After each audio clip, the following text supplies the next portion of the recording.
Fala, Léo, manda aí. E é isso, Lango Lango chegando pra falar do Flamengo. E que situação, que fase do rubro-negro. O Flamengo perdeu ontem para o Atlético Paranaense por 3-0, está eliminado da Copa do Brasil e o técnico Renato Gaúcho escolheu sair do clube.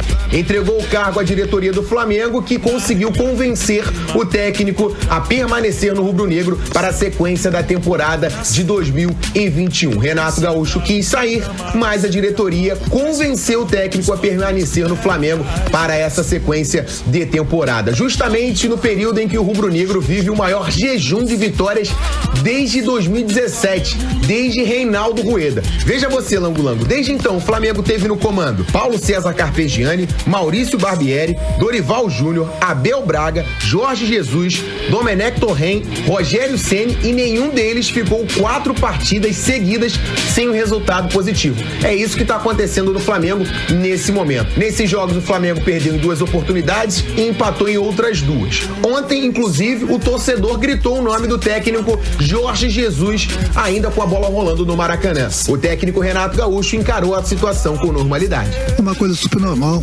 no momento que você está trabalhando num clube grande. O último treinador que passou aqui teve sucesso. Outros treinadores passaram, não tiveram tanto sucesso quanto ele. Então o torcedor de um grande clube sempre vai lembrar do último treinador que venceu. Faz parte da nossa profissão. Qualquer treinador, inclusive me incluo, nós não vamos ganhar todos. E por isso sempre o torcedor vai lembrar do treinador que passou aqui, trabalhou alguns meses, ganhou merecidamente títulos importantes, entendeu? Mas quanto a isso, já estou vacinado, não é só aqui não, em todos os clubes. A cobrança sempre vai existir, principalmente se tratando de Flamengo. Tá aí, Lango Lango, a palavra, portanto, do técnico Renato Gaúcho. Ontem o torcedor gritou o nome do Mr. Jorge Jesus, o treinador quis sair do clube, mas a diretoria convenceu o Renato a permanecer no Flamengo para a sequência da temporada. E repetindo, maior jejum de vitórias do Flamengo desde 2017, 4 anos. Nem Carpegiani, nem Barbieri, nem Dorival Júnior, muito menos Abel Braga, Jorge Jesus, Domi e até o Rogério. Nenhum deles ficou 4 jogos seguidos sem uma vitória no comando do Flamengo. Lango Lango. Tá certo, esse aí é Léo Pinheiro com as informações do Flamengo, meu parceiro. Agora é o seguinte, tem torcedor que acha que tem cobrança exagerada, né? Tem essa galera. Tem quem pensa assim, né? É verdade. Agora o Gabriel Farias, não custa lembrar que é o Flamengo. É o Flamengo. A gente não tá falando do Oeste de Itápolis. Sim. A gente tá falando do Juventude. Tem o elenco mais caro da América do Sul, assim, de longe. De longe. Time Os maiores bilhão de arrecadação do continente jogam no Flamengo. É o time que tá na final da Libertadores. É verdade. Pela segunda vez em 3 anos e tá em crise. Tá em crise. Cara, isso é coisa de maluco. Isso é coisa daquele torcedor que fica bolado, que realmente perde 400 contos, 200 desse ingresso que a diretoria coloca esse preço. Você acha que é a elitização da cobrança, Bu? O cara que paga vintão, 15, perdeu o jogo, irmão. Entende uma coisa, cara. Eu não tô aqui pra opinar esse papel do Gabriel, mas entende uma coisa. Todos podem opinar. Todos podem opinar, beleza. Marcão só que também vai opinar. As viúvas do Jorge Jesus se acostumaram a ver o Flamengo vencer, não a ver o Flamengo jogar. O pessoal vai pro estádio pra ver o Flamengo vencer e não pra torcer pelo Flamengo. Sim. É isso. É simplesmente isso. Torcedor Nutella e torcedor raiz, é isso? Acho que tem um pouco disso. Eu também acho. Final de Libertadores, crise, porra. Eu até concordo com esse raciocínio. Cara, mas o Flamengo tá em crise. O Flamengo chegou 2 vezes na história à final da Libertadores. Essa é a terceira, né? Chegou em 1981, chegou em 2019 e agora a terceira vez o Flamengo está em crise. Tá em crise. E outro detalhe. Lembrando que assim, eu não tô desvalorizando. O Palmeiras recentemente, que também está na final da Libertadores, também ficou em crise. Eu não tô desvalorizando a campanha, pelo amor de Deus, não tô desvalorizando a campanha do Flamengo na Libertadores, não. O Flamengo pegou o chaveamento que veio pela frente e atropelou.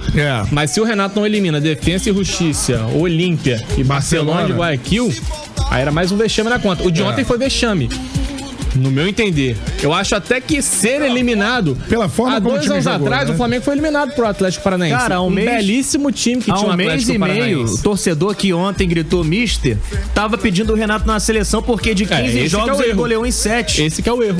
O Flamengo goleava muitas das vezes e demonstrava deficiências. O torcedor que não percebeu isso agora tá em choque. E outra, falando especificamente sobre o jogo de ontem, não foi o Renato que perdeu a bola no meio-campo e gerou um lance que o Felipe Luiz cometeu um pênalti pênalti, não foi o Renato que engoliu um peru. O terceiro gol nem falo porque foi fim de churrasco agora. Enfim, aí a culpa é do Renato. Enfim, aí é a opinião de cada um. Esse é um ponto interessante de se salientar, porque eu não vi, assim, em pouquíssimos grupos de flamenguistas, a gente tem recorte na rede social, recorte na nossa vizinhança, nas ruas. Não vi ninguém apontando o Andrés Pereira que perdeu um gol na marca do pênalti. Na marca do pênalti, bola rolando. Com bola rolando, Gabigol era só ele também chapar. perdeu um. Gabigol não perdeu um não, perdeu uns 3. Bruno Henrique se enrolou umas 3 vezes com a bola na altura da pequena área. Diego parecia um juvenil em campo. O Isla não acertou uma jogada em linha de fundo. Desculpa te corrigir. Diego parecia um velhinho em campo. Pô, tomando um bote. Jogadaço do Michel, a bola não entrou. Aí beleza, tem a competência. O Santos, pô, uma fase exuberante do goleiro do Atlético. Mas a quantidade de gols que o Flamengo perde, a quantidade de gente fazendo lambança. O jogo tá 1-0. O Flamengo, bem ou mal, tá pressionando, com todas as deficiências. Aí o Diego Alves come um frango na reta final do primeiro tempo. O emocional, nossa, se já era pesado, ele fica 3 vezes mais pesado você tendo que correr atrás de um 2-0. E o Flamengo até não voltou mal do intervalo. Só com 2-0, meu parceiro, a pressão... 25 chutes ontem ao gol do Atlético. Tem um pouquinho até de falta de sorte, tem um pouco de competência, um pouco não, muita competência da equipe adversária, principalmente do goleiro. O Renato, eu até acredito que tenha que assumir a maior parcela da culpa, porque a equipe é pobre na mão dele. Agora, a gente fechar os olhos pra partida que acho que dá pra salvar alguém. O Ilharão ontem perdido, cara. O Michael entrou bem. O Michael, que entrou no segundo tempo, mudou a cara. Da equipe que começou jogando, você não consegue saber. O Everton Ribeiro jogou ontem, cara. Não. Um jogador do peso. Quanto ganha o Everton Ribeiro por mês? Alguns jogos, deve chegar perto de 1 milhão por mês que um cara desse ganha. Ele nem participou do jogo, cara. O melhor antes do Michel entrar, o melhor era o Isla. O Isla era o melhor em campo? Melhor em campo. O Isla é o melhor porque tem um problema sério no time. Então foi complicado, porque eu vi o Isla jogar nada. Pereira foi do Isla. Sim. E pro Gabigol também. Então assim, cara. O Flamengo deu 25 chutes ao gol do Atlético, 11 no gol. Belas defesas do Santos e tudo mais. O Atlético deu 5 chutes ao gol do Flamengo e 3 no gol, os 3 que entraram. Aí você pega um pênalti que o Diego perde uma bola ridícula. Sim. E o Felipe Luiz, com o nível que ele tem de leitura de jogo, ele não pode cometer um pênalti daquele. Vai ser até difícil criticar o Felipe Luiz, porque ele é um cara absurdamente acima da média. Mas é mais fácil criticar o Renato. Um pênalti bobo. Diego, cara, o Nicão não pegou bem na bola, cara. Não pegou bem na bola. É o Diego Alves quem coloca a bola pra dentro com o tapa que ele dá. Aí é como o Blue fala. Aí eu vou concordar com o Blue. A gente escolhe o técnico e marreta ele. E eu não vi ninguém até agora, assim, o Blue é o primeiro que chega e lembra desse detalhe. E aí? E o Gabigol que perdeu um monte de gol ontem? E o Bruno Henrique se enrolando com a bola? E o Andrés que perdeu um gol na marca do pênalti? Você tem que saber dividir a culpa. O cara que ganhou 1 milhão por mês não vai assumir culpa nenhuma. O Gabigol não assume responsabilidade nenhuma ontem. O Bruno Henrique também não. Ah, legal, foi no microfone lá da Globo. Aí, galera, olha só, na fase, estamos errado mesmo, vamos correr atrás. Agora, ficar jogando só nas costas do treinador, eu acho muito complicado. Tem a parcela de culpa. O Flamengo é pobre na mão do Renato, mas ele não pode ser o único culpado num elenco onde cada jogador ganha 500, 600, 700, 800 mil reais. E mais do que isso, Gabriel Farias, eu acho o seguinte, não sei se você concorda. Ele erra na escalação inicial, porque assim, principalmente com o Diego, a insistência no Diego eu não entendi. O Diego entra no Fla-Flu voltando de lesão, né? O primeiro jogo dele pós-lesão. Ele vai muito mal no Fla-Flu, assim, e uma rotação completamente diferente. Parece que ele tá veterano e com uma molecada correndo, né? No Fla-Flu foi assim, ele foi substituído no intervalo. E agora foi a mesma coisa. Ele manteve o Diego no time, né? E o Andrés como aquele meia que ele não é, né? Que talvez renda mais atrás. Na entrada do Michael, que é o jogador hoje fisicamente e que tá com uma confiança maior, você vê que o Michael tinha que começar jogando, né? Isso é uma análise que a gente faz há algum tempo. Contra o Fluminense foi assim, ele entra, muda o jogo. Então ele tem que começar jogando e o Andrés tem que ir pra posição dele. Então acho que tem um erro grave aí em relação ao Diego. Eu não sei se é por causa daquela mentalidade do Renato de dar moral aos caras cascudos. E ele tem que largar isso em algum momento. Ou eu tô errado? Eu até acho que a formação inicial do Flamengo ontem poderia ter um rendimento um pouco melhor com uma mudança. Eu faria uma mudança. Não é nenhuma. A Nil canta aqui notezinho no Isla. Eu também entraria com essa, mas assim, pensando no que o Renato escalou. Eu não gostei da partida do Isla. Pensando na equipe que o Renato escalou. Eu arriscaria o Diego mais adiantado e o Andrés na posição dele. Ao contrário. O Diego, é complicado jogar na posição do Arrascaeta porque você fica encaixotado na marcação. Isso é verdade. E eu acho até que o Diego já jogou nessa função em vários momentos no Flamengo e não rendeu. Só que já que era pra tentar alguma coisa na ausência do Arrascaeta, que fosse com o Andrés na posição dele, cara. Aí você meio que jogou o Diego. O Ribeiro tá jogando nada? Tá jogando nada. Ele tinha várias opções que não estão jogando nada no setor. Esse é o problema. Vi muita gente pedindo, por mais que não tenha rendido também, o Vitinho de início, talvez, fazendo uma função. As opções, ali. Vitinho, Andrés fazendo ali o meio, Diego, como eu falei, fazendo o meio, ou Everton Ribeiro fazendo o meio. O Diego era a última dessas todas, né? Seria a última, ali no meio seria a última. Aí você vai variando só quem vai entrando nas outras posições. Tem gente que pediu o Thiago Maia com o Andrés jogando de meia. Cara, são várias opções e nenhuma delas apresenta um bom rendimento. A verdade é que o Flamengo já tem que pincelar o primeiro erro.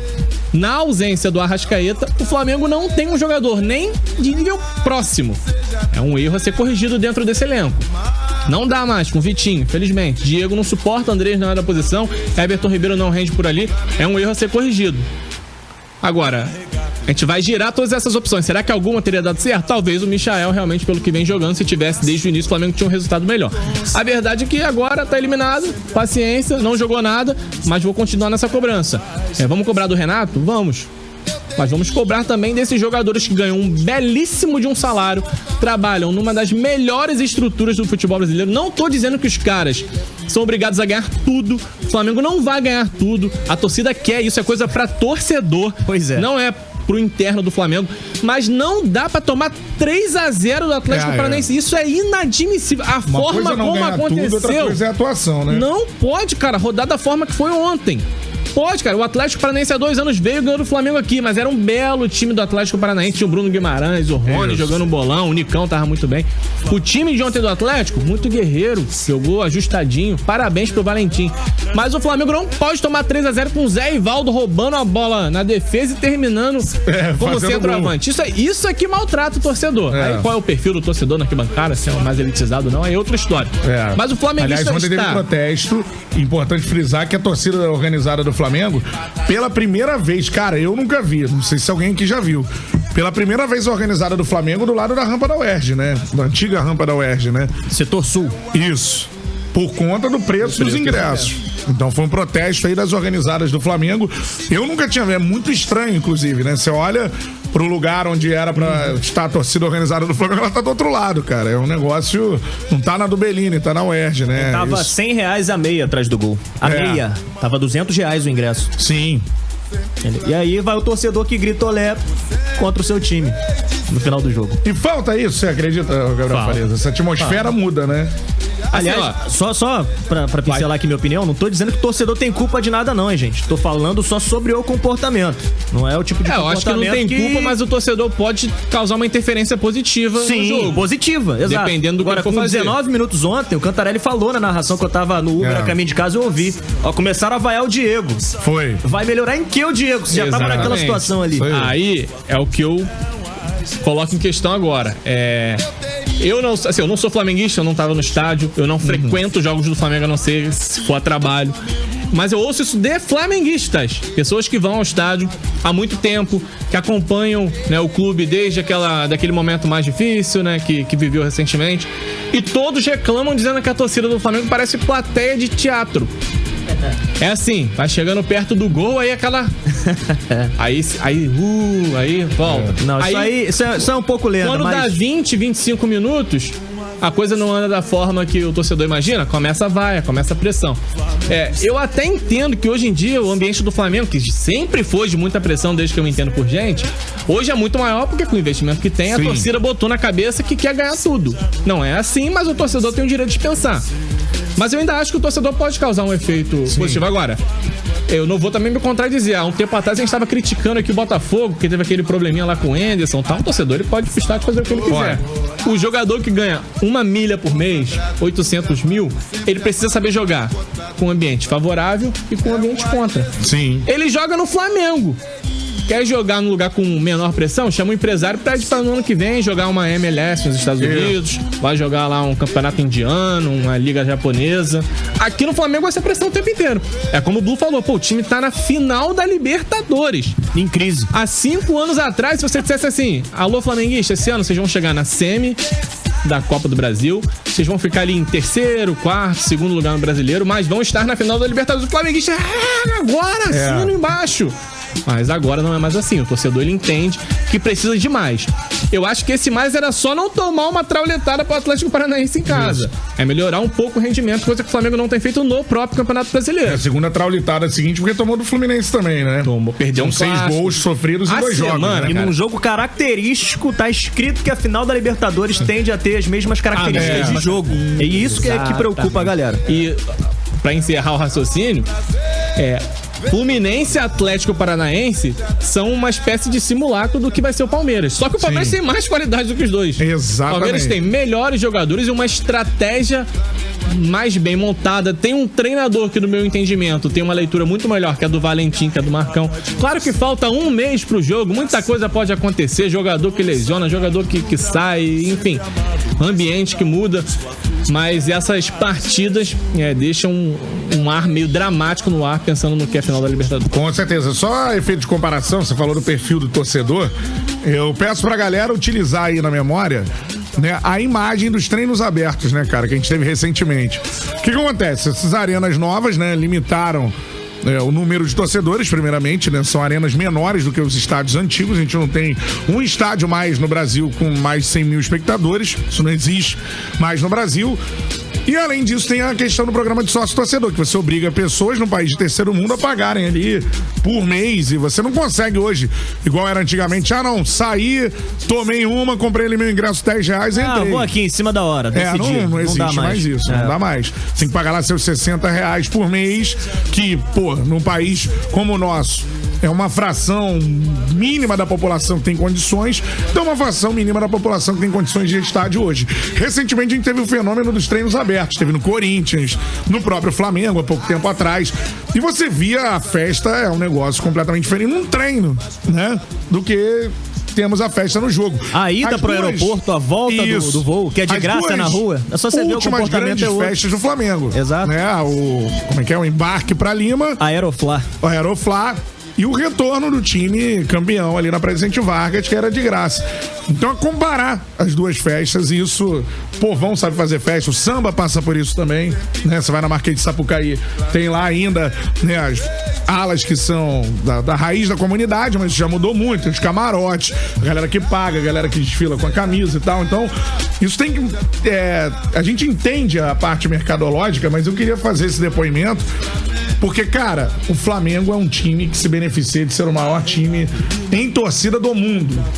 E eu acho que todas as classes de torcedores têm que ter chance de frequentar o Maracanã. Isso aí é algo que tem que pensar. Ela é absurda. Entendo, pode ser um setor... Enfim, é algo pra se debater. Aquela enquete da Libertadores aqui, teve uma galera do vai quem pode, né? Então, mas aí... Quem quer, vai. A gente falou sobre isso. Pode, vai. Isso não é... O futebol é algo muito a mais na sociedade, principalmente na nossa. Vou fazer uma pergunta pra você. Você acha que aqui a participação do WhatsApp da Transamérica, sem WhatsApps que chegarem num programa, você acha que essa galera é elitizada? Eu acho que não. Depende. É difícil fazer um recorte só pelo WhatsApp, mas eu acho que não.